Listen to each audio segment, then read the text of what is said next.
किसी ने सही कहा है कि मनुष्य का सबसे बड़ा दुश्मन उसका अहंकार होता है। वह अहंकार जो उसे उसके पतन की तरफ ले जाता है। इसीलिए मनुष्य को कभी अहंकार नहीं करना चाहिए। नमस्कार साथियों, नेचुरल मोटिवेशन में आप सभी का स्वागत है। मैं फिर से लेकर के आई हूँ आपके लिए एक बहुत ही प्रेरणादायक कहानी, जिसका शीर्षक है अहंकार का अंत, जो इस प्रकार है। एक समय की बात है, काशी में कई वर्ष साथ रहकर दो पंडितों ने धर्म और शास्त्रों का अध्ययन किया। शिक्षा पूरी होने के बाद दोनों विद्वान अपने गांव की ओर चल पड़े। तब यातायात के साधन तो थे नहीं। लोगों को एक स्थान से दूसरे स्थान तक जाने में कई कई दिन लग जाते थे। लोग दिन में चलते थे और रात में विश्राम करते थे। ये दोनों पंडित भी ऐसा ही कर रहे थे। एक बार दोनों नगर के सबसे धनी व्यक्ति के यहाँ ठहरे। उसने उनके रहने की व्यवस्था की और फिर अपने लोगों से कहा कि दोनों महानुभावों के भोजन की आप बंदोबस्त कीजिए और बहुत ही अच्छा भोजन तैयार कीजिए। इस बीच समय पाकर धनी व्यक्ति दोनों के पास पहुंचा और उनसे थोड़ी सी चर्चा और वार्तालाप करने लगा।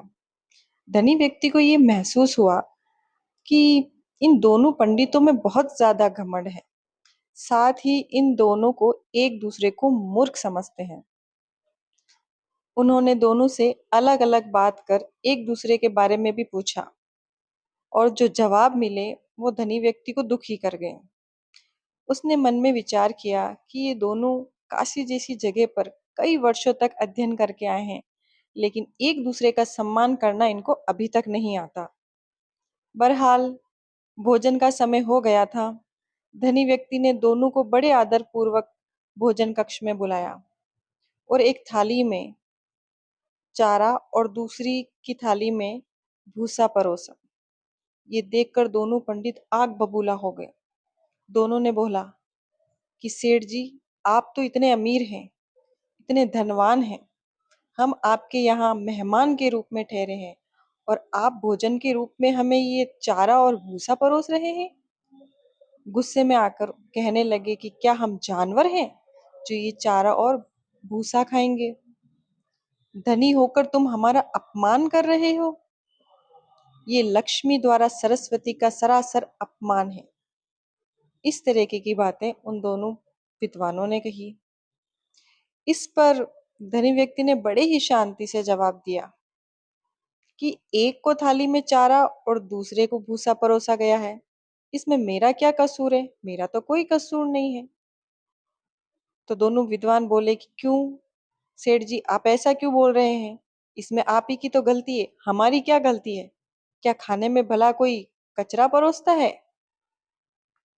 तब सेठ जी ने बोला कि मैंने आप दोनों से एक दूसरे के बारे में पूछा था, तो उसने कहा था कि वो तो बैल है, और दूसरा वाला पहले वाले के बारे में बोलता है कि वो तो गधा है।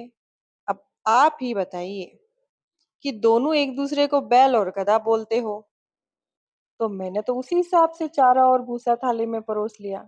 मेरी क्या गलती है? जब आप एक दूसरे को बैल और गधा बोलते हो तो गधे और बैल तो चारा और भूसा ही खाते हैं। इतना सुनते ही दोनों ज्ञानियों की आंखें खुल चुकी थी। उन्होंने अपनी गलती का एहसास हुआ तथा उन्होंने उनसे क्षमा मांगी। एक दूसरे के प्रति ऐसी सोच रखने के लिए खेद भी जताया और उनको बहुत लज्जा महसूस हुई। उन्होंने सेठ जी से माफी मांगी और एक दूसरे से भी माफी मांगी। इस कहानी से हमें यही सीख मिलती है कि व्यक्ति में कितना भी ज्ञान आ जाए, उसे घमंड नहीं करना चाहिए, क्योंकि घमंड से किसी का भला नहीं हुआ है और ना ही किसी को है दृष्टि से, बुरी दृष्टि से और गलत दृष्टि से देखना चाहिए। किसी के लिए गलत भाव अपने मन में नहीं रखने चाहिए। धन्यवाद।